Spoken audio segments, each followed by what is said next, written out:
말이 녹슬고 있어요. 거울 앞에 선 서윤이의 입술이 움직였습니다.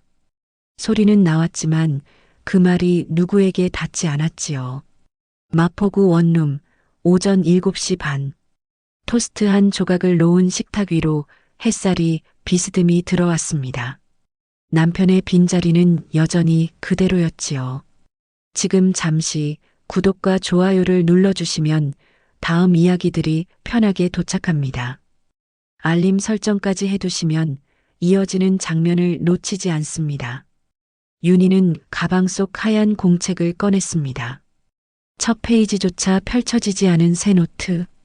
30년간 학생들의 글을 빨간 펜으로 고쳐주었지만 자신의 문장은 단 한 줄도 남기지 못한 그녀였습니다. 오늘 북촌 문화원 시조 창작반 첫 수업. 언어를 되찾으려는 마지막 시도였지요. 퇴직한 지 석 달. 남편을 여인 지 2년. 윤희의 하루는 점점 더 고요해졌습니다. 아침엔 혼자 토스트를 씹고 오후엔 북촌 골목을 걸으며 저녁엔 텔레비전 소리만 들었지요. 대화가 사라지자 언어가 무뎌졌습니다.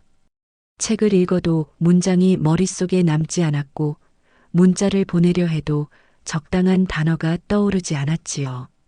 이러다 정말 말을 잃겠어. 어느 날 아침 윤희는 거울을 보며 깨달았습니다. 언어를 잃으면 자신도 사라진다는 걸.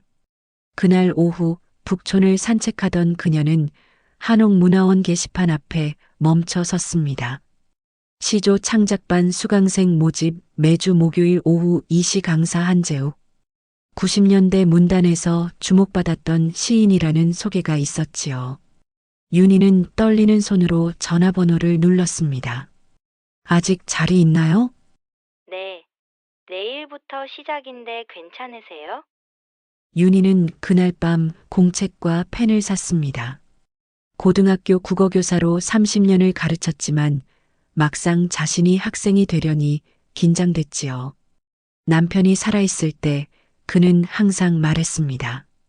당신도 글 좀 써봐. 늘 남의 글만 고치지 말고.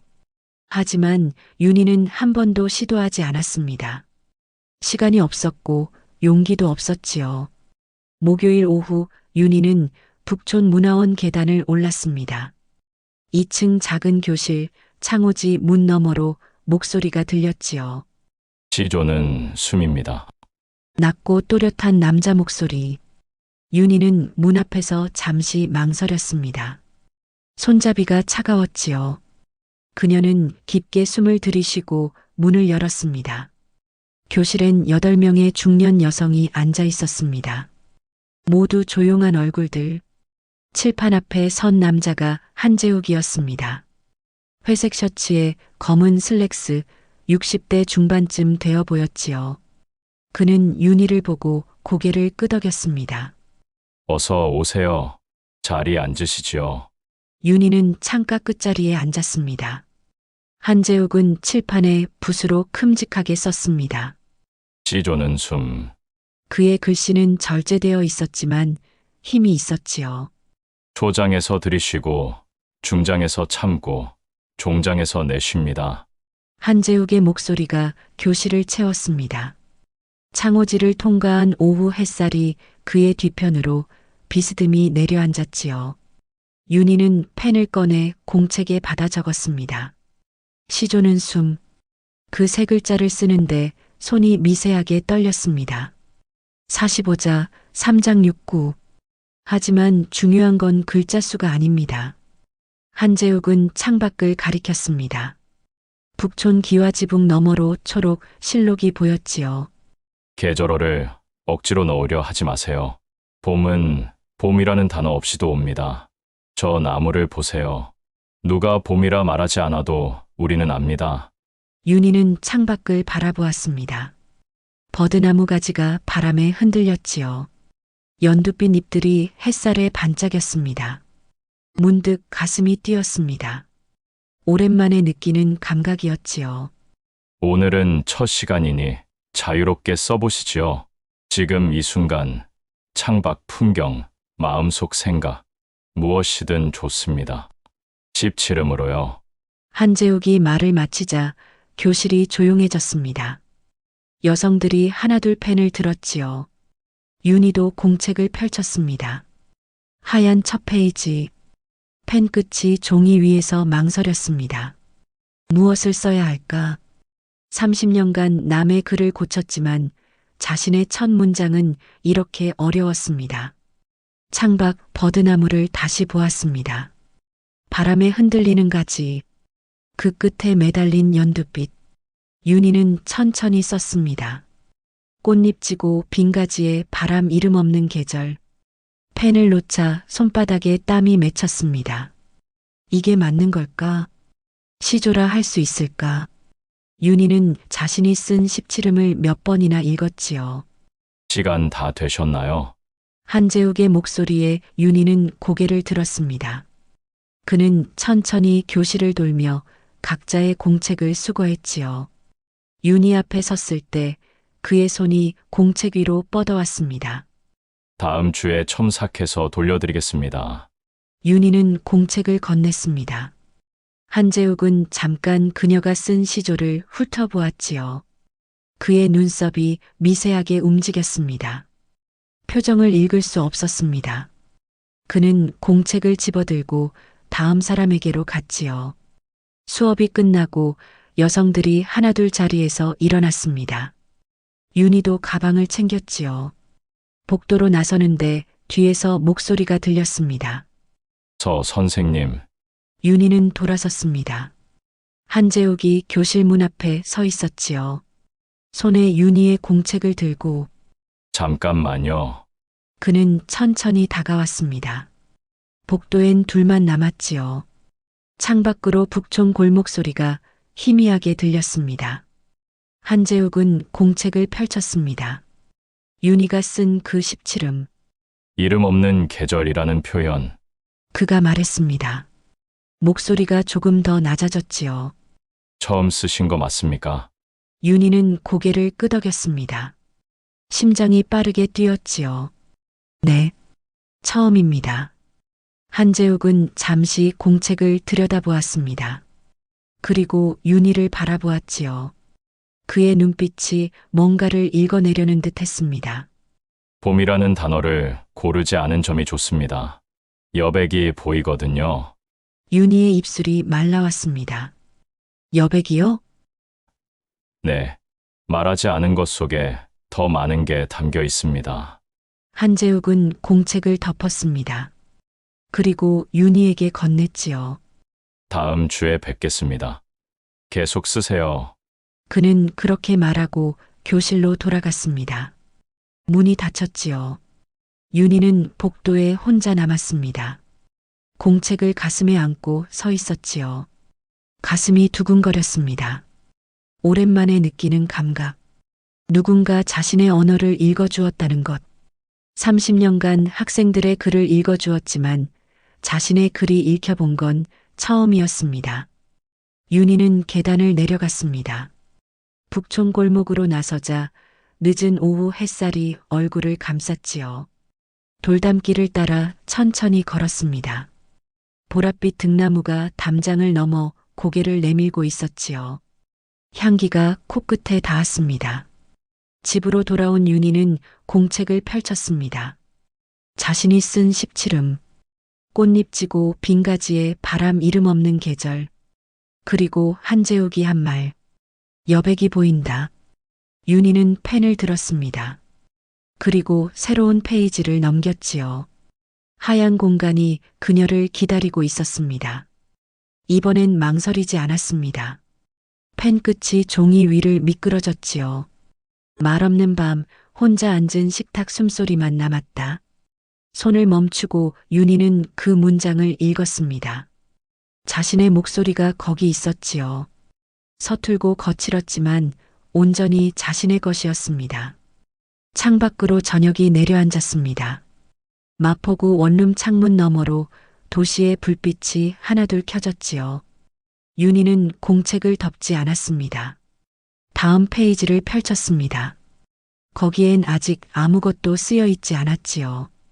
일주일 뒤 윤희는 다시 북촌 문화원 계단을 올랐습니다.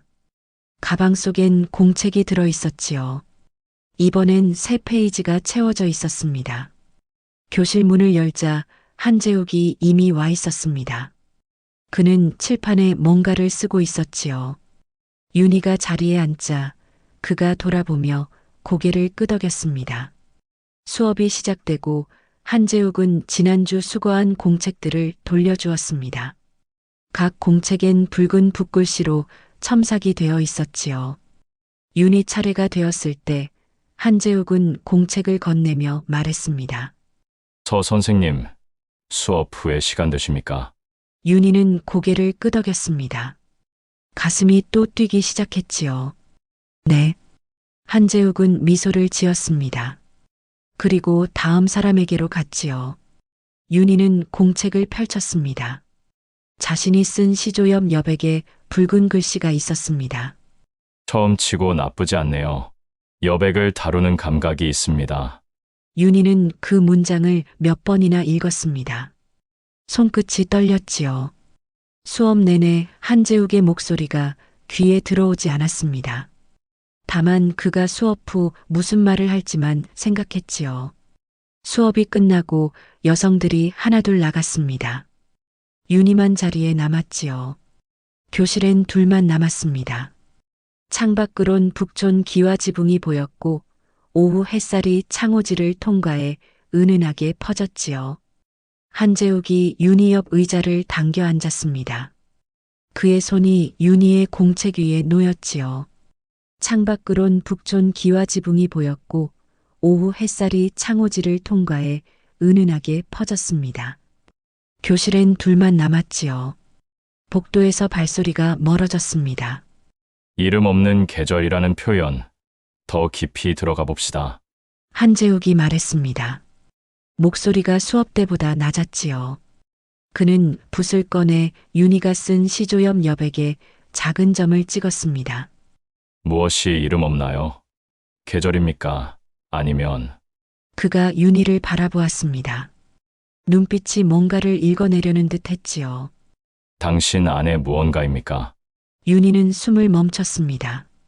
질문이 너무 가까이 들어왔지요. 30년간 학생들에게 질문을 던졌지만 자신이 질문을 받아본 건 오랜만이었습니다. 무엇보다 이렇게 자신의 내면을 들여다보는 질문은 처음이었지요. 저는 잘 모르겠습니다. 한재욱은 부드럽게 웃었습니다. 괜찮아요. 시조는 서두르지 않습니다. 천천히 자기 안을 들여다보면 돼요. 그의 손끝이 공책에서 윤희의 손등으로 살짝 미끄러졌습니다. 우연처럼 느껴졌지만 너무 또렷한 접촉이었지요. 윤희는 손을 거두지 못했습니다. 몇 초간의 정적. 창밖에서 참새 소리가 들렸습니다. 한재욱이 먼저 손을 떼었습니다. 이 시조, 다시 써보시겠어요? 이름 없는 이라는 말 대신 그 감정을 직접 보여주는 이미지로요. 윤희는 고개를 끄덕였습니다. 입술이 말라 있었지요. 네, 해보겠습니다. 한재욱은 자리에서 일어났습니다. 그리고 창가로 걸어가 북촌 풍경을 바라보았지요. 서 선생님은 국어 선생님이셨다고 들었어요. 윤희는 놀랐습니다. 자신의 이력을 어떻게 알았을까? 한재욱이 돌아보며 말했지요. 수강 신청서에 적혀 있었어요. 30년 교지. 아, 네. 그럼 평생 남의 글만 고쳐주셨겠네요. 한재욱의 말에 윤희는 아무 대꾸도 하지 못했습니다. 정확한 지적이었으니까요. 30년간 학생들의 작문을 첨삭하고 시험 답안을 채점하고 교과서 속 작품을 해설했지요. 하지만 자신의 문장은 단 한 줄도 남기지 못했습니다. 이제 당신 글을 쓰시면 됩니다. 한재욱이 말했습니다. 그리고 가방을 챙기며 문 쪽으로 걸어갔지요. 다음 주에 뵙겠습니다. 그는 그렇게 말하고 나갔습니다. 윤희는 교실에 혼자 남았지요. 공책을 내려다보았습니다. 한재욱의 붉은 글씨, 여백을 다루는 감각, 그 문장을 손끝으로 천천히 따라갔습니다. 그날 이후 목요일이 기다려졌습니다. 윤희는 일주일 내내 시조를 썼지요. 아침에 눈을 뜨면 공책을 펼쳤고 산책을 하다가도 문득 떠오르는 구절을 메모했습니다. 북촌 돌담길을 걸으며 마포구 한강변을 거닐며 집 창가에 앉아 석양을 보며 십치름을 만들었지요. 다음 주 목요일 윤희는 일찍 도착했습니다. 교실엔 아직 아무도 없었지요. 그녀는 창가 자리에 앉아 가방에서 공책을 꺼냈습니다. 일주일간 쓴 시조들 5편이 채워져 있었지요. 한재욱이 들어왔습니다. 회색 셔츠에 검은 면바지. 그는 윤희를 보고 미소 지었지요. 일찍 오셨네요. 네. 일찍 나왔습니다. 한재욱은 가방을 내려놓고 윤희에게 다가왔습니다. 지난주에 말한 거 다시 써보셨어요. 윤희는 공책을 펼쳐 보였습니다. 새로 쓴 시조가 있었지요. 봄 지나고 빈가지 끝 떨림 이름 부를 수 없는. 한재욱은 천천히 읽었습니다.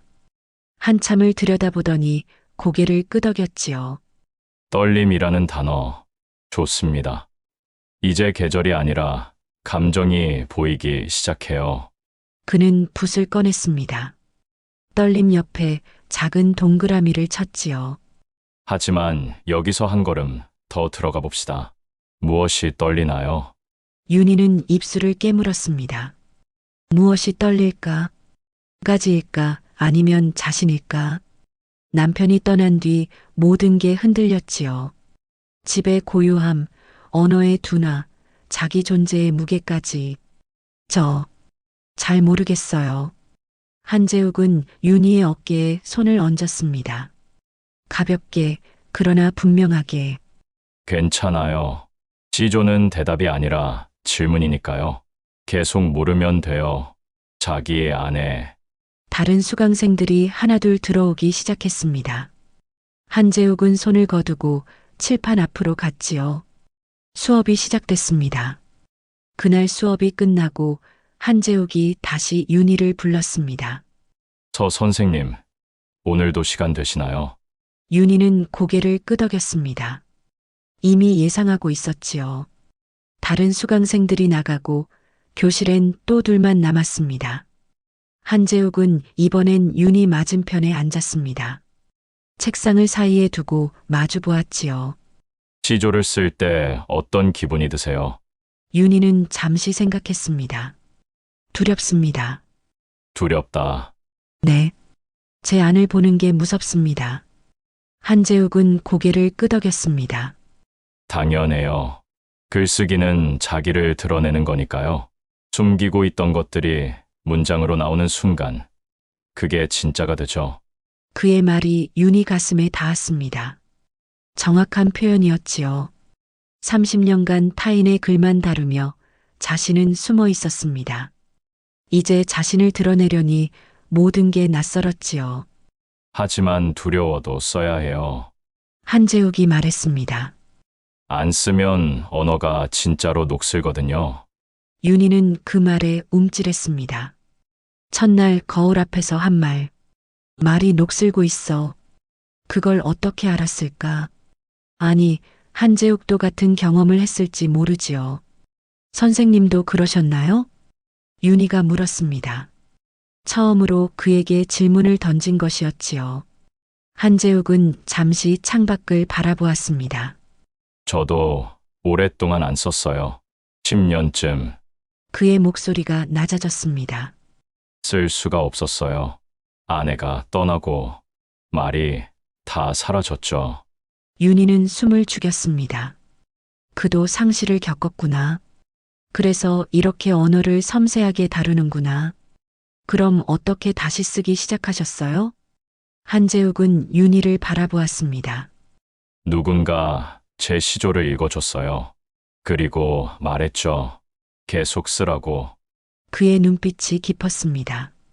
윤희는 고개를 끄덕였지요. 저도 그렇게 하겠습니다. 좋아요. 한재욱은 자리에서 일어났습니다. 그리고 책상 위에 작은 수첩을 꺼내 놓았지요. 검은 가죽 표지, 낡아 보였습니다. 이거 제 개인 수첩이에요. 시집에 실린 시조 대부분이 여기서 시작됐죠. 그는 수첩을 펼쳐 보였습니다. 빼곡한 글씨, 날짜와 장소, 그리고 짧은 구절들이 적혀 있었지요. 완성된 시가 아니에요. 날 거 그대로 스치는 생각, 봄 풍경, 느낀 감정 다 여기 담아요. 윤희는 그 수첩을 들여다보았습니다. 한재욱의 내밀한 언어들, 아무에게도 보여주지 않았을 문장들. 왜 보여주시는 거예요? 윤희가 물었습니다. 한재욱은 수첩을 덮었습니다. 당신도 하나 만드세요. 공책 말고 가지고 다닐 수 있는 작은 수첩. 그는 수첩을 가방에 넣으며 말했지요. 그리고 매일 쓰세요. 완성하려 하지 말고 그냥 포착만 하세요. 순간을. 윤희는 고개를 끄덕였습니다. 가슴이 뛰었지요. 누군가 자신의 글쓰기를 이렇게 세심하게 지도해 준 건 처음이었습니다. 일주일 뒤 윤희는 작은 수첩을 샀습니다. 갈색 가죽 표지, 손바닥만 한 크기. 그리고 매일 가지고 다니며 문장을 적었지요. 버스에서, 카페에서, 집 창가에서 17음에 맞추지 않았습니다. 그냥 떠오르는 대로 적었지요. 창밖 빗소리. 누군가 문 두드리는 것 같다. 석양 속 비둘기. 날개 접을 때 작은 소리. 혼자 먹는 저녁. 숟가락 부딪히는 소리만. 목요일 수업 후 한재욱이 물었습니다. 수첩 샀어요. 네. 윤희는 가방에서 갈색 수첩을 꺼냈습니다. 한재욱은 미소 지었지요. 좋네요. 보여주시겠어요? 윤희는 망설였습니다. 날것의 문장들, 다듬어지지 않은 생각들, 부끄러웠지요. 하지만 한재욱도 자신의 수첩을 보여줬으니까 윤희는 수첩을 건넸습니다. 한재욱은 천천히 읽었습니다. 페이지를 넘기며 고개를 끄덕였지요. 누군가 문 두드리는 것 같다. 이 문장. 좋아요. 외로움이 느껴져요. 윤희는 얼굴이 뜨거워졌습니다. 정확하게 읽어냈지요. 그날 밤 빗소리를 들으며 윤희는 누군가 찾아오길 바랐습니다. 하지만 아무도 오지 않았지요. 이거 시조로 만들어 볼까요? 한재욱이 제안했습니다. 함께요? 네. 지금 여기서. 그는 윤희 옆에 앉았습니다. 이번엔 책상 사이가 없었지요. 어깨가 닿을 듯 가까웠습니다. 빗소리를 초장에 넣어봅시다. 빗소리에라고 시작하면 어떨까요? 윤희는 공책에 적었습니다. 빗소리에. 그 다음엔 행동이 와야 해요. 무얼 했나요? 문 쪽을 봤어요. 좋아요. 문 쪽을 본다. 그럼 중장이네요. 한재욱의 목소리가 윤희 귓가에 가까웠습니다. 종장은 뭘까요? 진짜 하고 싶었던 말. 윤희는 잠시 생각했습니다. 진짜 하고 싶었던 말. 그날 밤 진짜 바랐던 것. 누군가 와주길. 목소리가 떨렸습니다. 한재욱은 고개를 끄덕였지요. 그럼 이렇게 정리해 봅시다. 그는 윤희의 공책에 썼습니다. 붓이 아니라 볼펜으로. 빗소리에 문 쪽을 보았다. 누군가 왔으면. 윤희는 그 17음을 읽었습니다. 자신의 외로움이 거기 있었지요. 날 것이 아니라 형태를 갖춘. 그러나 여전히 진짜인. 이게 당신 시조예요. 한재욱이 말했습니다. 그의 손이 윤희의 손등에 놓였지요. 이번엔 우연이 아니었습니다. 분명한 접촉이었지요. 윤희는 손을 거두지 않았습니다. 심장이 빠르게 뛰었지요. 한재욱의 손이 따뜻했습니다. 계속 쓰세요. 당신 안에 아직 많이 남아 있어요. 그는 손을 떼고 자리에서 일어났습니다. 윤희는 손등을 내려다보았지요. 그의 온기가 아직 남아 있었습니다. 다음 주 한재욱이 제안했습니다. 서 선생님, 이번 주 토요일 시간 되세요. 토요일요? 네. 북촌 산책 어때요?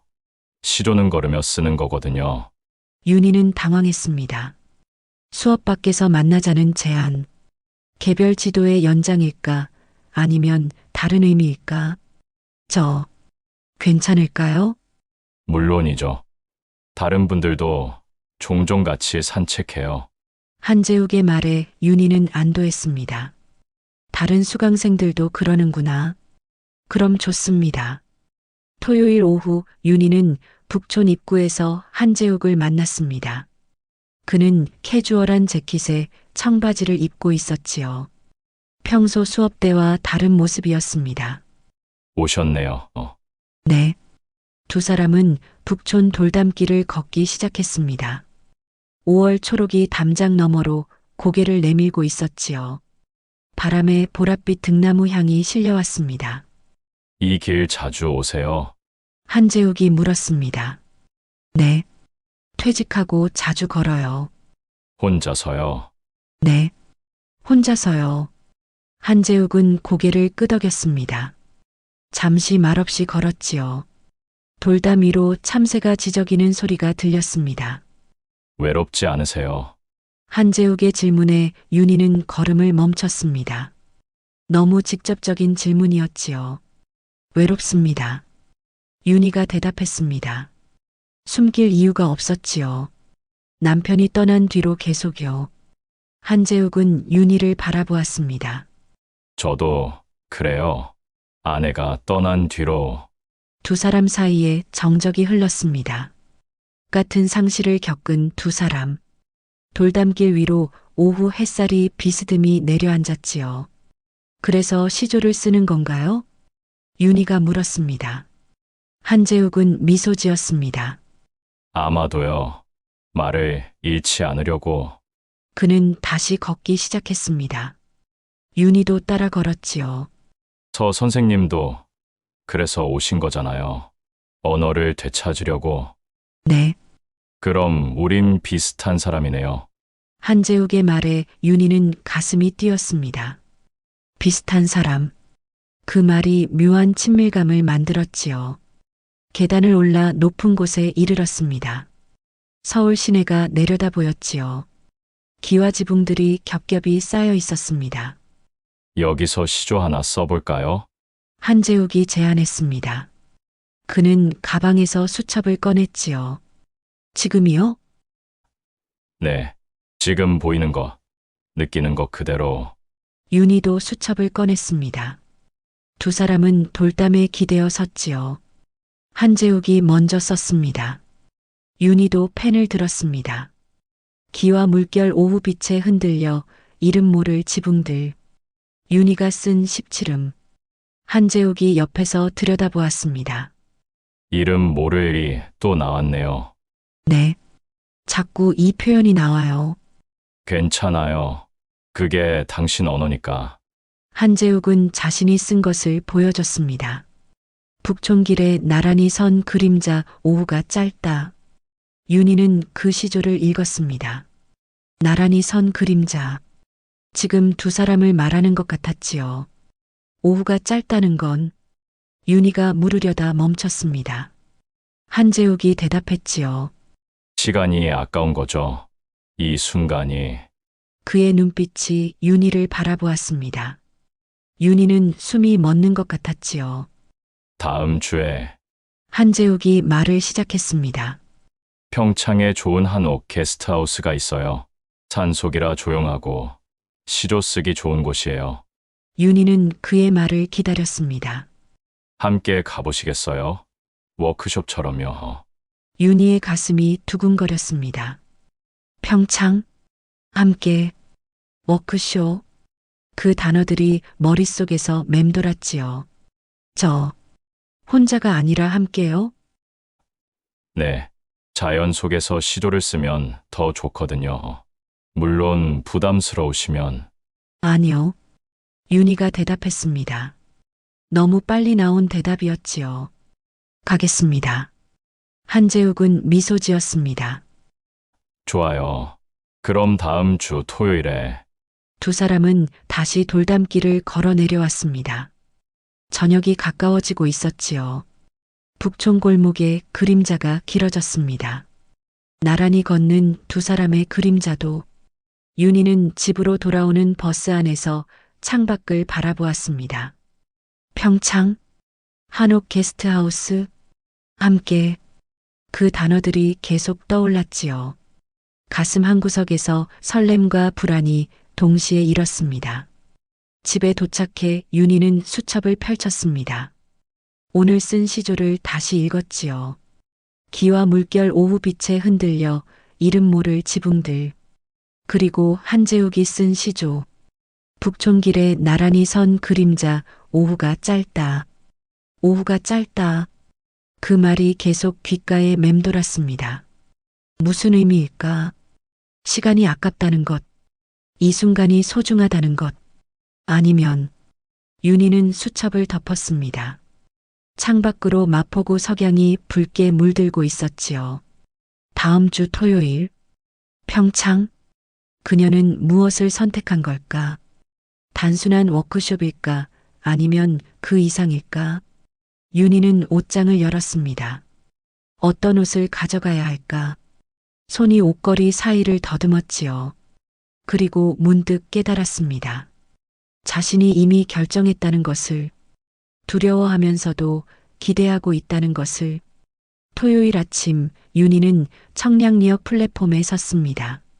손에 든 가방이 무거웠지요. 옷 몇 벌과 세면도구, 그리고 공책과 수첩. 한재욱은 아직 보이지 않았습니다. 윤희는 시계를 보았지요. 오전 9시 50분. 기차는 10시 출발이었습니다. 저 선생님, 뒤에서 목소리가 들렸습니다. 한재욱이었지요. 캐주얼한 재킷에 배낭을 메고 있었습니다. 평소보다 편안해 보였지요. 오셨네요. 네. 두 사람은 개찰구를 통과했습니다. 플랫폼엔 사람들이 드문드문 서 있었지요. 평창행 기차는 한적했습니다. 윤희와 한재욱은 창가 좌석에 나란히 앉았습니다.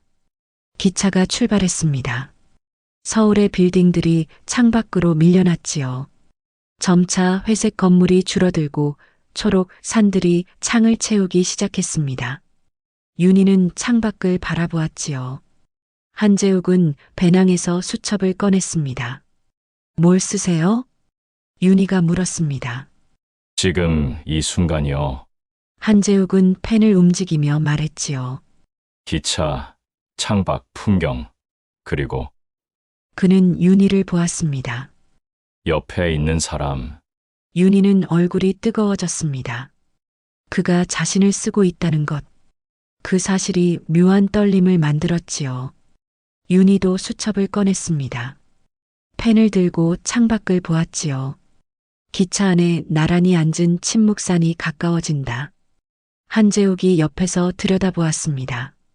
나란히 앉은 침묵. 좋은 표현이에요. 감사합니다. 두 사람은 더 이상 말하지 않았습니다. 기차 소음과 창밖 풍경만이 시간을 채웠지요.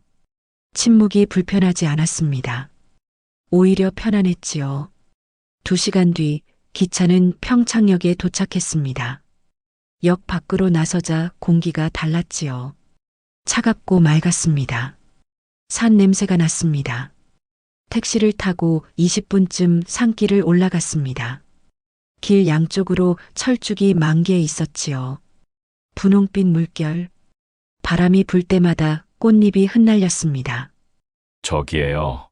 한재욱이 가리켰습니다. 산자락에 한옥이 보였지요. 전통 기와지붕, 마당엔 철쭉과 소나무.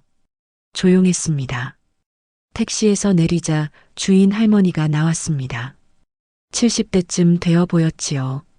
어서 오세요. 한 선생님이시죠? 네. 전화드렸던 사람입니다. 방 2개 잡으셨다고요? 할머니의 질문에 윤희는 긴장했습니다. 한재욱이 대답했지요. 네. 따로 부탁드립니다. 알겠어요. 이쪽으로 오세요. 윤희는 안도했습니다. 방이 따로구나. 동시에 묘한 실망감도 느껴졌지요. 자신이 무엇을 기대했던 걸까? 할머니는 두 사람을 안채로 안내했습니다. 복도를 따라 방 두 개가 나란히 있었지요. 창호지 문에 매화, 난초라는 글씨가 붙어 있었습니다. 여기가 매화방. 옆이 난초 방이에요. 저녁은 6시에 차려드릴게요. 할머니는 그렇게 말하고 나갔습니다. 윤희는 매화방으로 들어갔지요. 작은 방이었습니다. 창 너머로 산이 보였고 마루엔 좌탁 하나가 놓여 있었습니다. 짐을 풀고 윤희는 창가에 앉았습니다. 평창의 오후, 고요했지요. 새소리와 바람소리만 들렸습니다. 문득 두려움이 밀려왔습니다. 여기 왜 온 걸까? 이게 맞는 걸까? 똑똑. 문 두드리는 소리가 났습니다. 저 선생님, 짐 푸셨어요. 한재욱의 목소리였지요. 윤희는 문을 열었습니다. 네, 다 풀었어요. 뒷산 올라갈까요? 철쭉 보러요. 좋아요. 두 사람은 게스트하우스 뒤편 산길로 들어섰습니다. 경사가 완만했지요. 철쭉이 온 산을 뒤덮고 있었습니다. 분홍, 연분홍, 자줏빛. 바람이 불 때마다 꽃잎이 눈처럼 날렸지요. 와, 윤희는 탄성을 냈습니다. 평생 이런 풍경을 본 적이 없었지요. 한재욱은 미소 지으며 말했습니다. 이걸 어떻게 시조로 담을 수 있을까요? 윤희는 철쭉을 바라보았습니다. 담을 수 없을 것 같아요. 왜요? 너무 많아서요. 말로 하면 오히려 작아질 것 같아요. 한재욱은 고개를 끄덕였습니다. 맞아요. 그게 시조예요. 다 담으려 하지 않는 거. 그는 철쭉가지를 살짝 만졌지요. 보이는 한 가지만 포착하면 돼요. 꽃잎 하나, 바람 한 번, 흔들림 하나. 윤희는 그의 말을 곱씹었습니다. 흔들림. 지금 윤희 안에서도 무언가 흔들리고 있었지요. 저 선생님, 한재욱이 불렀습니다. 윤희가 돌아보았지요. 외롭지 않으세요? 지금 그 질문이 다시 왔습니다. 이번엔 북촌이 아니라 평창산 속에서 윤희는 대답했습니다. 지금은 덜 외로워요. 한재욱은 윤희의 손을 잡았습니다. 갑작스러웠지만 거부할 수 없었지요. 그의 손이 따뜻했습니다. 저도요. 두 사람은 말없이 산을 올랐습니다. 손을 잡은 채로 철쭉이 두 사람을 감쌌지요. 저녁 6시 할머니가 차린 밥상이 마루에 놓였습니다. 산나물과 된장찌개, 두부조림, 소박한 상차림이었지요. 두 사람은 마루에 나란히 앉아 밥을 먹었습니다. 막걸리 드실래요? 할머니가 물었습니다. 한재욱이 고개를 끄덕였지요. 네. 주세요. 막걸리 한 주전자가 나왔습니다. 할머니는 그렇게 말하고 안채로 들어갔지요. 마당엔 두 사람만 남았습니다. 한재욱이 막걸리를 따랐습니다. 윤희의 잔에 그리고 자신의 잔에 두 사람은 잔을 들었지요. 건배. 건배. 잔이 부딪혔습니다. 작은 소리였지요. 막걸리가 목을 타고 내려갔습니다. 달콤하고 쌉쌀했습니다. 저 선생님, 한재욱이 불렀습니다. 윤희가 그를 보았지요. 편하게 불러도 될까요? 윤희 씨라고. 윤희는 당황했습니다. 호칭이 바뀌는 것, 그건 관계가 바뀌는 것이었지요. 저도 편하게 불러도 될까요? 물론이죠. 재욱이라고 하세요. 재욱 씨, 그 호칭이 어색했습니다. 하지만 나쁘지 않았지요. 두 사람은 밥을 먹으며 이야기를 나눴습니다. 과거 이야기, 현재 이야기. 한재욱은 90년대 문단 이야기를 했고 윤희는 교단 이야기를 했지요. 막걸리가 줄어들수록 목소리는 부드러워졌습니다. 밥을 다 먹고 두 사람은 마루에 앉아 산 아래를 바라보았습니다. 해가 지고 있었지요. 하늘이 주황빛으로 물들었습니다. 마을 불빛이 하나둘 켜지기 시작했지요. 윤희 씨, 재욱이 말했습니다. 외롭지 않으세요? 남편이 떠나고 또 그 질문. 하지만 이번엔 대답이 달랐습니다. 외로워요. 많이요. 윤희의 목소리가 떨렸습니다. 하지만 외로운 게 무서운 게 아니라 말이 막혔습니다. 재욱이 기다렸지요. 느낌이 무뎌지는 게 무서웠어요. 슬픔도 기쁨도 모든 게 회색빛이 되어가는 게.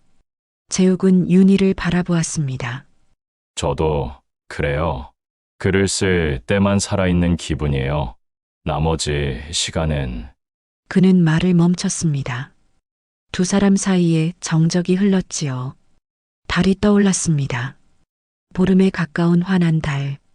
재욱이 손을 뻗었습니다. 윤희의 뺨을 쓰다듬었지요. 윤희는 눈을 감았습니다. 그의 손길이 부드러웠습니다. 윤희 씨 시조엔 윤희 씨가 있어요. 숨겨져 있지만 저는 읽었어요. 윤희는 눈을 떴습니다. 재욱이 가까이 있었지요. 그의 눈빛이 깊었습니다. 당신도 읽었나요? 제 시조에서 저를. 윤희는 고개를 끄덕였습니다. 읽었지요. 그의 외로움, 그의 갈망, 그의 언어에 대한 집착. 재욱이 윤희에게 입을 맞췄습니다. 윤희는 거부하지 않았지요. 오랜만에 느끼는 온기였습니다. 두 사람은 서로를 안았습니다. 그날 밤 윤희는 매화방 문을 열고 나갔습니다. 복도는 어두웠지요. 옆방 난초 문 앞에 섰습니다. 손이 떨렸습니다. 문을 두드려야 할까 말아야 할까? 문이 열렸습니다. 재욱이 서 있었지요. 그는 윤희를 보고 말없이 손을 내밀었습니다. 윤희는 그 손을 잡았지요. 난초방으로 들어갔습니다. 달빛이 창호지를 뚫고 방 안을 채웠지요. 두 사람은 말없이 서로를 안았습니다. 오래 참았던 외로움이 터져나왔지요. 새벽 윤희가 눈을 떴습니다. 옆에 재욱이 자고 있었지요. 그의 얼굴이 편안해 보였습니다. 윤희는 조심스럽게 일어나 창가에 앉았습니다. 동쪽 하늘이 밝아오고 있었지요. 무엇을 한 걸까? 윤희는 자신에게 물었습니다. 후회하는가? 아니었습니다. 오히려 살아있다는 느낌이 들었지요. 2년 만에 처음으로. 바스락. 뒤에서 소리가 났습니다. 재욱이 일어나고 있었지요. 그는 윤희 옆에 앉았습니다. 잠 못 잤어요. 아니요. 방금 깼어요. 재욱은 윤희의 어깨에 손을 얹었습니다. 후회하세요. 윤희는 고개를 저었습니다. 아니요. 다행이에요. 재욱은 자리에서 일어나 가방을 뒤졌습니다. 붓과 화선지를 꺼냈지요. 그리고 좌탁에 앉아 먹을 갈기 시작했습니다. 윤희는 그를 바라보았지요. 뭐 하세요? 시조 쓰는 거예요. 지금 이 순간을. 재욱은 붓을 들었습니다. 화선지 위에 천천히 글자를 새겼지요. 윤희는 그 모습을 지켜보았습니다. 붓끝이 움직일 때마다 먹이 번졌습니다. 붓을 놓고 재욱은 화선지를 들어 올렸습니다. 윤희에게 보였지요. 달빛 아래 그대 숨결은 봄비 아무에게도 보이지 않을 이 마음. 윤희는 그 시조를 읽었습니다. 그대 숨결은 봄비. 자신을 말하는 거였지요. 아무에게도 보이지 않을. 그 약속이 가슴에 닿았습니다. 이건 윤희 씨만을 위한 거예요. 재욱이 말했습니다. 제 시집에도 넣지 않을 거예요. 오직 당신만의 시조. 윤희는 화선지를 받아들었습니다. 손이 떨렸지요. 정말, 저만요? 네. 아무에게도 보여주지 않을게요. 재욱은 윤희를 안았습니다. 윤희는 화선지를 가슴에 품었지요. 나만의 시조. 그 특별함이 그녀를 채웠습니다. 창밖으로 해가 떠올랐습니다. 평창의 아침이었지요. 철쭉이 햇살에 반짝였습니다. 윤희는 창밖을 바라보았습니다. 이 순간을 기억하고 싶었지요. 화선지 속 십칠음과 함께 오전 두 사람은 게스트하우스를 나섰습니다. 할머니가 배웅했지요. 잘 지내다 가세요. 또 오세요. 택시를 타고 평창역으로 갔습니다. 기차 시간까지 30분이 남았지요. 두 사람은 역 앞 벤치에 앉았습니다. 윤희 씨, 재욱이 불렀습니다. 네. 이거 비밀로 해주실 거죠? 윤희는 고개를 끄덕였습니다. 당연하죠. 다른 수강생들한테도 말하지 마세요. 오해할 수 있으니까. 알겠어요. 재욱은 윤희의 손을 잡았습니다. 하지만 우리 사이는 진짜예요? 알죠? 네. 윤희는 대답했습니다. 하지만 마음 한구석이 불편했지요. 비밀? 왜 비밀이어야 하는 걸까? 하지만 묻지 않았습니다. 기차가 들어왔습니다. 두 사람은 다시 나란히 앉았지요. 평창이 멀어졌습니다. 철쭉도, 한옥도, 그 밤도. 서울로 돌아오는 기차 안에서 윤희는 가방을 열었습니다. 화선지가 조심스럽게 접혀 있었지요. 달빛 아래 그대 숨결은 봄비 아무에게도 보이지 않을 이 마음. 그 17음을 다시 읽었습니다. 아무에게도 보이지 않을. 그 약속이 윤희를 특별하게 만들었습니다. 하지만 동시에 불안했지요. 보이지 않는다는 건 존재하지 않는다는 것과 무엇이 다를까? 창밖으로 서울 빌딩들이 다시 나타났습니다. 평창의 고요함이 도시의 소음으로 바뀌었지요. 재욱은 수첩에 무언가 쓰고 있었습니다. 윤희는 그를 보지 않았습니다. 그냥 창밖만 바라보았지요. 청량리역에 도착했습니다. 두 사람은 개찰구에서 헤어졌습니다. 목요일에 봐요. 재욱이 말했습니다. 네. 목요일에요. 윤희는 지하철로, 재욱은 택시로 갔습니다. 각자의 방향으로. 윤희는 지하철 안에서 가방 속 화선지를 만졌지요. 그 17음이 아직 따뜻했습니다. 집에 돌아온 윤희는 화선지를 펼쳤습니다. 벽에 붙일까 생각했지만 그러지 않았지요. 아무에게도 보이지 않을. 그 약속을 지켜야 했으니까. 화선지를 서랍 깊숙이 넣었습니다. 아무도 볼 수 없는 곳에. 창밖으로 마포구 저녁이 내려앉았습니다. 윤희는 창가에 앉아 평창을 떠올렸지요. 철쭉, 달빛, 그의 손길. 모두 선명했습니다. 하지만 동시에 멀게 느껴졌지요. 수첩을 꺼냈습니다. 새 페이지를 펼쳤지요. 펜을 들고 한참을 망설이다 썼습니다. 돌아온 밤 혼자 앉은 방 안에 그대 향기만 남았다. 그 17음을 읽으며 윤희는 깨달았습니다. 자신이 무언가를 시작했다는 것을, 그리고 그것이 어디로 갈지 모른다는 것을. 화선지는 서랍 속에 있었지만 그 약속은 이미 윤희 안에 새겨져 있었지요. 목요일이 기다려졌습니다. 동시에 두려웠습니다. 교실에서 재욱을 다시 만나면 어떨까? 아무 일도 없었던 것처럼 행동해야 할까? 윤희는 알 수 없었지요. 창밖 어둠 속에서 달이 떠올랐습니다. 보름달은 지나고 조금 기운 달. 완벽하지 않은 모양. 윤희는 그 달을 오래 바라보았습니다. 평창에서 본 달과 같은 달이었지만 이제는 다른 의미를 가진 달이었지요. 목요일 오후 윤희는 북촌 문화원 계단을 올랐습니다. 가방 속엔 공책과 평창에서 받은 화선지가 들어 있었지요. 심장이 빠르게 뛰었습니다. 재욱을 다시 만나면 어떨까? 그는 어떻게 행동할까? 교실 문을 열었습니다. 수강생들이 이미 와 있었지요. 그리고 한 사람 더. 낯선 여성이 창가에 앉아 있었습니다. 50대 초반쯤 화사한 베이지색 블라우스를 입고 있었지요. 재욱이 들어왔습니다. 그는 윤희를 보고 잠깐 눈을 마주쳤지요. 하지만 곧 시선을 거뒀습니다. 평소와 똑같은 표정이었습니다. 오늘 새로 오신 분이 있네요. 재욱이 말했습니다. 낯선 여성이 자리에서 일어났지요. 안녕하세요. 최은주라고 합니다. 방송국에서 PD로 일하다 작년에 명예퇴직했어요. 목소리가 밝았습니다. 자신감이 넘쳤지요. 이혼 후에 새로운 걸 시작하고 싶어서 왔습니다. 어서 오세요. 편하게 수업 들으시면 됩니다. 재욱의 말투가 부드러웠습니다.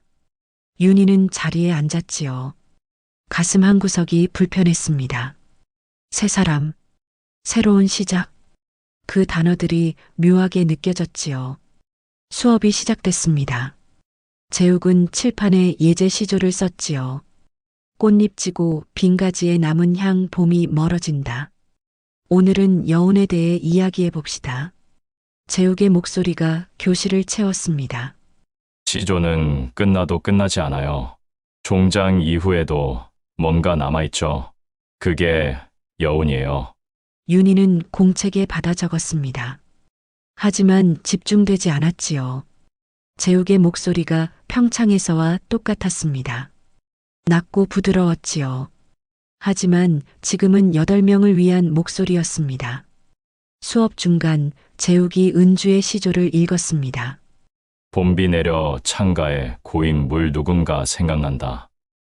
좋네요. 이미지가 선명해요. 재욱이 말했습니다. 윤희는 가슴이 철렁했지요. 그 어조, 자신에게 했던 바로 그 어조. 특히 누군가 생각난다는 표현. 구체적이지 않아서 오히려 더 깊이가 있어요. 은주가 환하게 웃었습니다. 윤희는 공책만 내려다보았지요. 수업이 끝났습니다. 재욱이 윤희를 불렀지요. 서 선생님, 오늘은 시간 어떠세요? 괜찮습니다. 다른 수강생들이 나갔습니다. 은주도 가방을 챙겼지요. 하지만 문 밖에서 재욱을 돌아보았습니다. 선생님 다음 주에 개별 첨사 가능할까요? 재욱은 고개를 끄덕였습니다. 물론이죠. 다음 주 수업 후에 뵙죠. 은주가 나갔습니다. 교실엔 윤희와 재욱만 남았지요. 재욱이 다가왔습니다. 하지만 예전처럼 가까이 앉지 않았지요. 책상 하나를 사이에 두고 앉았습니다. 평창 이후 어떠셨어요? 괜찮았어요. 윤희의 대답이 짧았습니다. 재욱은 윤희를 바라보았지요. 화선지는 잘 보관하고 있어요? 네. 서랍에 넣어뒀어요. 아무한테도 보여주지 않았죠? 네. 아무한테도요. 정적이 흘렀습니다. 재욱이 공책을 펼쳤지요. 이번 주에 쓴 거 있어요? 윤희는 공책을 건넸습니다. 평창에서 돌아온 밤 쓴 시조가 있었지요. 돌아온 밤 혼자 앉은 방 안에 그대 향기만 남았다. 재욱은 천천히 읽었습니다. 표정이 미묘하게 변했지요. 그대 향기. 좋은 표현이에요. 하지만 목소리가 예전만큼 따뜻하지 않았습니다. 윤희는 느꼈지요. 뭔가 달라졌다는 것을. 다음 주에 또 봐요. 재욱이 말했습니다. 윤희는 고개를 끄덕이고 일어났지요. 교실을 나서며 뒤돌아보았습니다. 재욱은 창밖을 바라보고 있었지요. 그의 뒷모습이 낯설었습니다. 일주일이 지났습니다. 윤희는 매일 시조를 썼지요. 하지만 만족스럽지 않았습니다. 평창 이후 뭔가 달라졌지요. 언어가 무거워졌습니다. 토요일 오후 윤희는 인사동을 걸었습니다. 마음을 정리하고 싶었지요. 골목을 지나다 작은 찻집이 보였습니다. 차 한 잔. 윤희는 들어가려다 창가를 보고 멈췄습니다. 재욱이었습니다. 그리고 은주. 두 사람이 나란히 앉아 있었지요. 재욱의 손이 은주의 공책 위에 놓여 있었습니다. 그 거리, 그 각도, 윤희가 경험했던 바로 그 친밀함. 윤희는 발을 돌렸습니다. 가슴이 무너지는 것 같았지요. 숨이 막혔습니다. 골목 끝까지 걸어가 벽에 기댔지요. 손이 떨렸습니다. 특별하다고 했잖아. 나만의 것이라고. 하지만 지금 본 장면은 뭐였을까? 윤희는 눈을 감았습니다. 평창의 밤이 떠올랐지요. 달빛, 화선지, 그 약속. 모두 거짓이었을까? 다음 주 목요일 윤희는 일찍 교실에 도착했습니다. 칠판에 예제 시조가 써 있었지요. 산철쭉 만개의 바람에 흐트러지는 그대 마음. 윤희는 숨이 멎었습니다. 평창에서 본 철쭉, 그리고 재욱이 속삭였던 말. 그대 마음이 흔들리듯 꽃도 흔들리네요. 그 이미지가 칠판 위에 있었습니다. 예제로 모두가 보는 앞에 수강생들이 들어왔습니다. 은주도 왔지요. 재욱이 들어와 수업을 시작했습니다. 오늘 예제는 제가 어제 쓴 거예요. 흐트러짐이라는 이미지에 주목해 보세요. 윤희는 펜을 쥐었습니다. 손에 힘이 들어갔지요. 수업이 끝나고 재욱이 은주를 불렀습니다. 최 선생님, 지난주에 말한 개별 첨삭할까요? 네, 좋아요. 윤희는 가방을 챙겼습니다. 재욱이 윤희를 보았지요. 서 선생님, 오늘은 먼저 가셔도 돼요. 윤희는 고개를 끄덕였습니다. 말없이 교실을 나왔지요. 복도를 걷는데 뒤에서 목소리가 들렸습니다. 강사 휴게실 문이 살짝 열려 있었지요. 최 선생님 시조엔 생명력이 있어요. 재욱의 목소리였습니다. 당신 숨결이 느껴져요. 윤희는 걸음을 멈췄습니다. 당신 숨결은 봄비 같아요. 그 문장, 화선지에 적었던 바로 그 구절, 윤희의 다리가 풀렸습니다. 벽에 기대었지요. 눈앞이 흐려졌습니다. 자신에게만 했다던 말, 화선지에 적어주었던 그 17음, 모두 거짓이었습니다. 윤희는 비틀거리며 계단을 내려갔습니다. 며칠 뒤 윤희는 문화원 게시판 앞을 지나다 멈췄습니다. 새 포스터가 붙어 있었지요. 한재욱 시인 신간 시집 겨울 정오 출판 기념 낭독회. 윤희는 포스터를 한참 바라보았습니다. 신간. 그가 새 시집을 냈구나. 그 안에 평창의 밤이 있을까? 윤희는 근처 도서관으로 갔습니다. 신간 코너에 겨울 정오가 있었지요. 하얀 표지에 소나무 그림. 윤희는 책을 집어들었습니다. 손이 떨렸지요. 목차를 펼쳤습니다. 봄, 여름, 가을, 겨울로 나뉘어 있었지요. 윤희는 봄장을 펼쳤습니다. 봄비 내려 처마 끝에 고인 물, 그대 이름 부른다. 봄비, 그대. 윤희는 다음 장을 넘겼습니다. 꽃잎 지고 빈가지 끝 떨림에 그대 숨결 닿는다. 떨림, 숨결, 모두 윤희에게 했던 단어들이었습니다. 하지만 여기엔 이름이 없었지요. 그냥 그대였습니다. 윤희는 계속 페이지를 넘겼습니다. 여름, 가을, 겨울. 계절마다 그대가 있었지요. 그리고 반복되는 이미지들. 봄비, 숨결, 흔들림, 달빛, 여백. 모두 윤희에게 속삭였던 단어들. 하지만 이제 알았습니다. 그 단어들이 윤희만을 위한 게 아니었다는 것을. 여러 여성들을 위한 것이었지요. 각 시조 사이로 투명한 그림자들이 어른거렸습니다. 윤희는 책을 끝까지 넘겼습니다. 그러나 평창의 시조는 없었지요. 달빛 아래 그대 숨결은 봄비 아무에게도 보이지 않을 이 마음. 그 17음은 시집 어디에도 없었습니다. 아무에게도 보이지 않을 그 약속?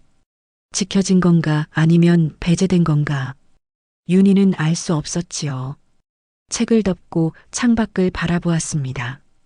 북촌 기와지붕 너머로 초여름 하늘이 펼쳐져 있었지요. 윤희는 깨달았습니다. 자신이 특별하다고 믿었던 모든 것이 환상이었다는 걸.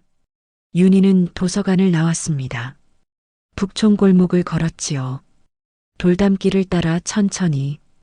보랏빛 등나무가 담장을 넘어 고개를 내밀고 있었습니다. 향기가 났지요. 하지만 이제 그 향기가 다르게 느껴졌습니다.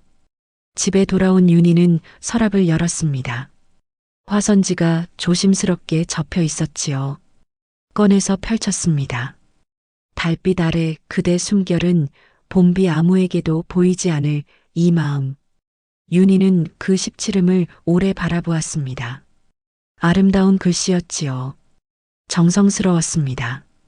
하지만 이제 그 의미가 달라졌습니다. 아무에게도 보이지 않을. 그건 특별함이 아니라 은폐였지요. 선택이 아니라 배제였습니다. 윤희는 화선지를 다시 접었습니다. 그리고 가방에 넣었지요. 다음 주 목요일 돌려줄 것입니다. 그날 밤 윤희는 공책을 펼쳤습니다. 새 페이지에 펜을 댔지요. 한참을 망설이다 썼습니다. 거짓말도 아름다운 문장되면 진실처럼 보인다. 그 십칠음을 읽으며 윤희는 눈물이 났습니다. 슬픔이 아니라 분노였지요. 자신에게 그리고 재욱에게. 창밖으로 마포구 밤이 깊어갔습니다. 윤희는 공책을 덮지 않았습니다. 다음 페이지를 펼쳤지요. 그리고 다시 썼습니다.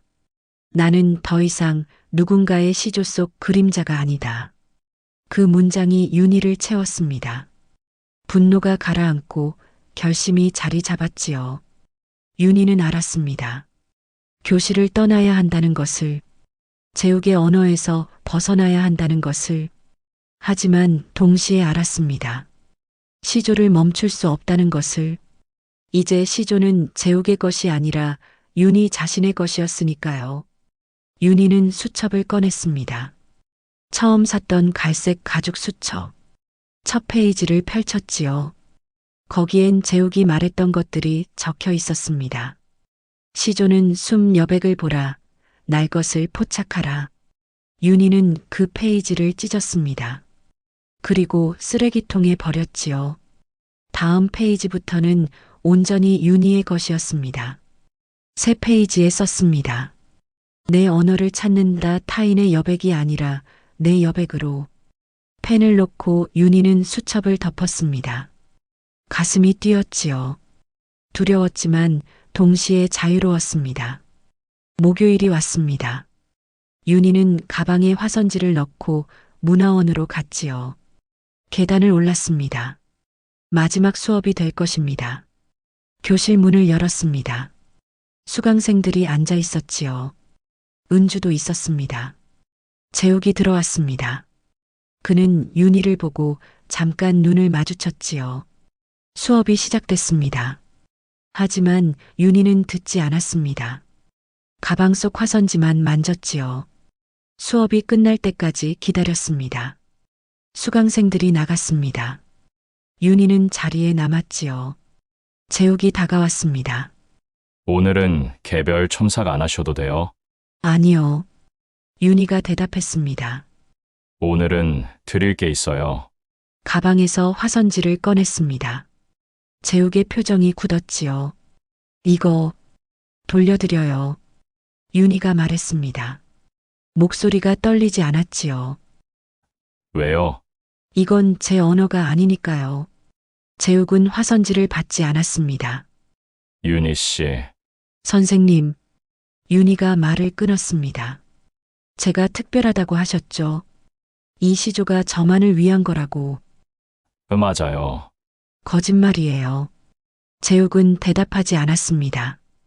윤희는 화선지를 책상 위에 놓았지요. 은주 씨한테도 똑같은 말 하셨더라고요. 당신 숨결은 봄비 같다고.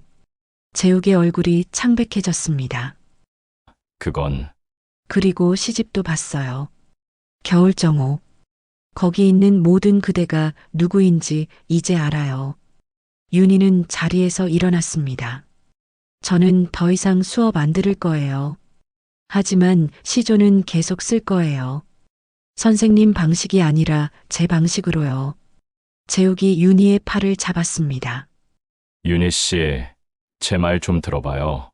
윤희는 팔을 뿌리쳤습니다. 안 들어도 돼요. 이미 충분히 들었으니까요. 교실을 나섰습니다. 복도를 걸었지요. 재욱이 뒤따라왔습니다. 윤희 씨, 윤희는 돌아보지 않았습니다. 계단을 내려갔지요. 재욱의 목소리가 멀어졌습니다. 문화원 밖으로 나섰습니다. 북촌 오후 햇살이 얼굴을 감쌌지요. 윤희는 멈춰서서 하늘을 올려다보았습니다. 초여름 하늘이 높고 푸르렀지요. 가슴이 아팠습니다. 하지만 동시에 가벼웠습니다. 윤희는 걷기 시작했지요. 북촌 돌담길을 따라 혼자서. 이제 윤희의 걸음이었습니다. 누구의 여백도 아닌 자기 자신의 길이었지요. 윤희는 북촌 골목을 걸었습니다. 돌담길을 따라 천천히 문화원을 등지고 걸었지요. 뒤돌아보지 않았습니다. 가슴은 아팠지만 발걸음은 가벼웠지요. 보랏빛 등나무가 담장 너머로 고개를 내밀었습니다. 바람의 향기가 실려왔지요. 윤희는 걸음을 멈추고 그 향기를 깊이 들이마셨습니다. 이 순간을 언어로 포착하지 않았습니다. 그냥 느꼈지요. 언어는 나중에 올 것입니다. 자신의 시간에 자신의 호흡으로. 집에 돌아온 윤희는 책상 앞에 앉았습니다. 공책을 펼쳤지요. 새 페이지가 비어 있었습니다. 윤희는 펜을 들었습니다. 한참을 망설이다 썼지요. 등나무 향 혼자 걷는 길 위에 나는 다시 시작한다. 그 십칠음을 읽었습니다. 서툴렀지만 진짜였지요. 재욱의 붉은 붓도 재욱의 칭찬도 필요하지 않았습니다. 이건 온전히 윤희의 것이었습니다. 창밖으로 석양이 지고 있었습니다. 마포구 하늘이 주황빛으로 물들었지요. 윤희는 창가에 앉아 그 빛을 오래 바라보았습니다. 평창의 달빛이 떠올랐지요. 그리고 화선지에 적힌 십칠음. 아름다웠지만 거짓이었던 그 약속. 이제 윤희는 알았습니다. 진짜 아름다움은 타인의 언어가 아니라 자기 언어에서 나온다는 것을. 특별함은 선택받는 게 아니라 스스로 만드는 것이라는 걸. 며칠 뒤 윤희의 휴대폰에 문자가 왔습니다. 재욱이었지요. 윤희 씨, 제 말 좀 들어주세요. 낭독회 와주실 수 있나요? 설명하고 싶어요. 윤희는 문자를 읽고 한참을 생각했습니다. 갈까 말까? 무슨 설명을 듣고 싶을까? 하지만 마음 한구석에선 궁금했습니다. 그가 무슨 말을 할지. 윤희는 답장을 보냈습니다. 생각해 볼게요. 며칠이 지났습니다. 윤희는 매일 시조를 썼지요. 공책이 채워졌습니다. 재욱 없이도 윤희는 쓸 수 있었습니다. 오히려 더 자유로웠지요. 빈 식탁에 혼자 앉은 저녁 고요가 말을 건다. 창밖 비에 문 쪽을 보지 않아 나는 여기 있다. 봄이 가고 여름이 오는 길목 내가 서 있다. 모두 윤희의 목소리였습니다. 누구의 여백도 누구의 이미지도 아닌 순전히 윤희 자신의 십칠음이었지요. 토요일 저녁 윤희는 결국 문화원 소강당에 갔습니다. 낭독회는 7시 시작이었지요. 윤희는 6시 50분에 도착했습니다. 청중석은 거의 가득 찼습니다. 대부분 중년 여성들이었지요. 윤희는 뒤쪽 자리에 앉았습니다. 앞줄에 은주가 보였지요. 그 옆엔 윤희가 모르는 여성이 앉아 있었습니다. 시조 교실 수강생들도 여럿 보였습니다. 7시 재욱이 무대에 올랐습니다. 회색 정장에 검은 넥타이. 절제된 미소를 지었지요. 그는 시집 겨울 정오를 펼치고 낭독하기 시작했습니다. 첫 번째 시조입니다. 봄비 내려 처마 끝에 고인 물 그대 이름 부른다. 목소리가 낮고 매혹적이었습니다. 청중들이 숨죽여 들었지요. 윤희도 눈을 감고 들었습니다. 아름다운 시조였습니다. 하지만 이제 윤희는 알았습니다. 그 아름다움 뒤에 얼마나 많은 여성이 투명하게 지워졌는지를. 재욱은 계속 낭독했습니다. 봄, 여름, 가을, 겨울. 계절마다 그대가 등장했지요. 반복되는 이미지들. 봄비, 숨결, 흔들림, 달빛. 낭독이 끝났습니다. 박수가 터졌지요. 재욱은 고개 숙여 인사했습니다. 사인회가 이어졌습니다. 사람들이 줄을 섰지요. 은주도 시집을 받아들고 환하게 웃으며 나갔습니다. 윤희는 줄을 서지 않았습니다. 뒤에서 기다렸지요. 사람들이 빠져나갔습니다.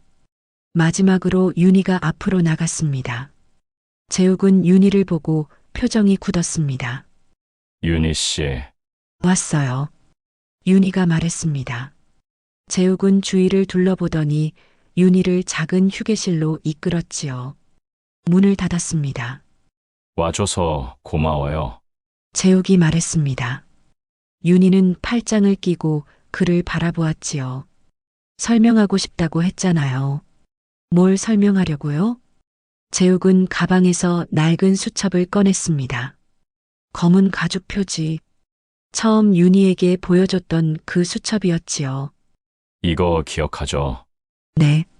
재욱은 수첩을 펼쳤습니다. 윤희의 시조가 보였지요. 붓글씨로 정성스럽게 적힌 달빛 아래 그대 숨결은 봄비 아무에게도 보이지 않을 이 마음. 왜 이걸 시집에 안 넣었는지 아세요? 재욱이 물었습니다. 윤희는 대답하지 않았지요. 너무 진짜였으니까요. 재욱의 목소리가 낮아졌습니다. 제 시는 완성되어야 세상에 나갑니다.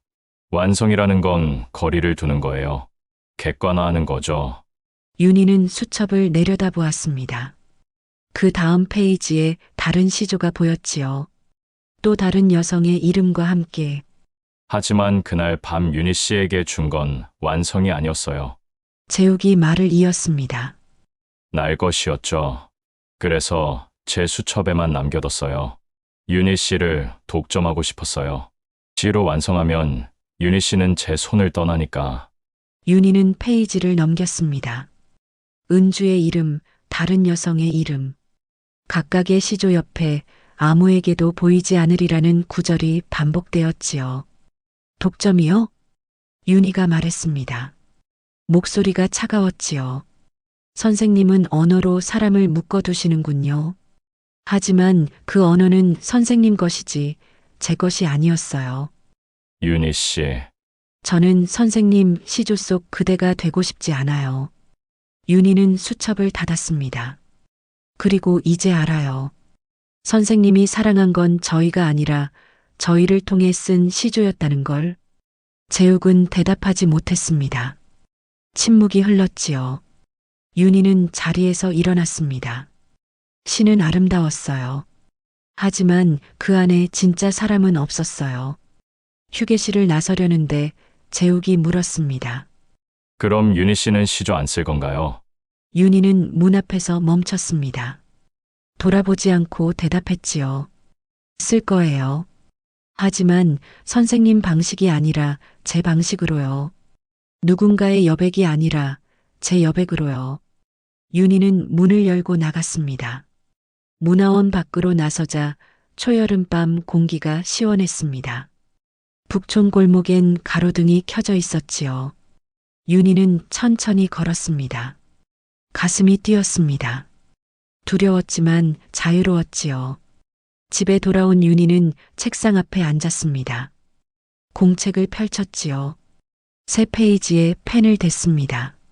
망설이지 않았습니다. 타인의 말 속에 숨었던 나를 꺼내어 세운다. 녹슨 언어 갈고 또 갈아서 내 목소리 만든다. 봄은 봄이라 말하지 않아도 왔고 여름은 내 이름으로 부른다. 펜을 놓고 윤희는 그 시조들을 읽었습니다. 완벽하지 않았지요. 재욱의 세련됨도 재욱의 절제도 없었습니다. 하지만 거기엔 윤희가 있었습니다. 숨기지 않은 날 것의 윤희가. 창밖으로 초여름 달이 떠올랐습니다. 보름달은 지나고 조금 기운 달. 완벽하지 않은 모양. 윤희는 그 달을 오래 바라보았지요. 평창에서 본 달과 같은 달이었지만 이제는 다른 의미를 가진 달이었습니다. 윤희는 벽을 보았습니다. 화선지가 있던 자리, 지금은 비어 있었지요. 그 빈 공간이 두렵지 않았습니다. 여백은 채워야 할 결핍이 아니라 가능성의 공간이었으니까요. 한 달이 지났습니다. 윤희는 매일 시조를 썼지요. 공책 한 권이 다 채워졌습니다. 시조의 형식을 지키기도 하고 벗어나기도 했습니다. 중요한 건 형식이 아니라 목소리였으니까요. 어느 목요일 오후 윤희는 북촌을 걸었습니다. 문화원 앞을 지나갔지요. 올려다보지 않았습니다. 그냥 지나쳤습니다. 돌담길을 따라 걸었습니다. 보랏빛 등나무는 이미 졌고 초록 잎만 남았지요. 계절이 바뀌고 있었습니다. 윤희도 바뀌고 있었습니다. 작은 카페에 들어갔습니다. 창가 자리에 앉았지요. 가방에서 공책을 꺼냈습니다. 커피를 마시며 새 페이지를 펼쳤습니다. 여름 시작 초록 잎 사이로 나는 여기 있다. 펜을 놓고 윤희는 미소 지었습니다. 처음으로 자신의 시조가 좋다고 느껴졌지요. 누군가의 칭찬이 아니라 스스로 만족했습니다. 카페 문이 열렸습니다. 재욱이 들어왔지요. 윤희를 보고 멈칫했습니다. 윤희도 그를 보았지요. 두 사람의 시선이 마주쳤습니다. 재욱은 잠시 망설이더니 다른 자리에 앉았습니다. 윤희에게 다가오지 않았지요. 윤희는 공책을 덮지 않았습니다. 계속 썼습니다. 재욱이 있든 없든 윤희의 언어는 멈추지 않았습니다. 30분쯤 지났을까? 재욱이 카페를 나갔습니다. 윤희를 보지 않고 그냥 나갔지요. 윤희는 그의 뒷모습을 보았습니다. 아프지 않았습니다. 그저 지나가는 사람이었지요.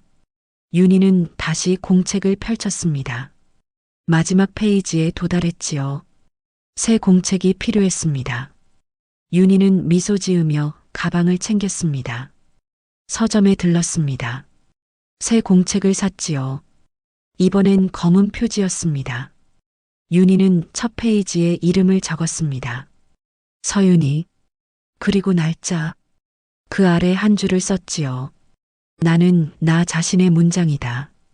서점을 나서며 윤희는 신간 코너를 훑어보았습니다. 겨울 정오가 보였지요. 윤희는 그 책을 집어들었습니다. 표지를 보았습니다. 더 이상 아프지 않았지요. 책을 제자리에 놓았습니다. 그리고 서점을 나왔지요. 북촌 골목을 걸었습니다. 오후 햇살이 돌담에 비스듬히 내려앉았지요. 초여름 바람이 불었습니다. 윤희는 새 공책을 가슴에 안고 걸었습니다. 혼자서, 그러나 외롭지 않았지요. 집으로 가는 길, 윤희는 문득 생각했습니다.